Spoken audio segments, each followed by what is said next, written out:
Hello po, for today's vlog, ibibida natin ang goto at bulaluhan dito sa ENT 3 Star sa may Kabintiang Glass. Ito yung pababa na ng pagsanghan. So yung in-order ko ay 250 pesos lang. Good for 2 or 3 na rin to eh. Pero meron din silang for 500 pesos. Mga mag-aalas 12 na rin nung dumating ako dito kaya halos paubos na yung bulalo nila. Buti nga umabot ako. Akalain mo yun, last order na yung 250 pesos ko. Pero meron din silang ibang mga putahe, lalo na yung goto daw binibida nila. At marami pa silang mga lutong ulam dyan. Ayon kay nanay, mga 7 years na sila dito. Silang dalawang mag-asawa at ang mga anak nilang namamahala. Marami rin kumakain dito, lalo na mga riders at saka yung iba dumadayo pa daw talaga. Tara, simulan na natin, pero syempre magdadasal muna tayo para sa mga pasasalamat.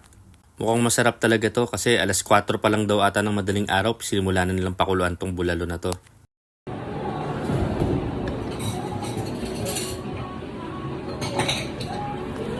Grabe, sabaw pa lang, malasang malasa na, masarap talaga.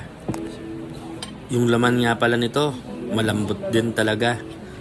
Tapos samahan mo pa ng patis at kalamansi na may sili. Nako po, mukhang mapapa-order ako ng extra rice ah.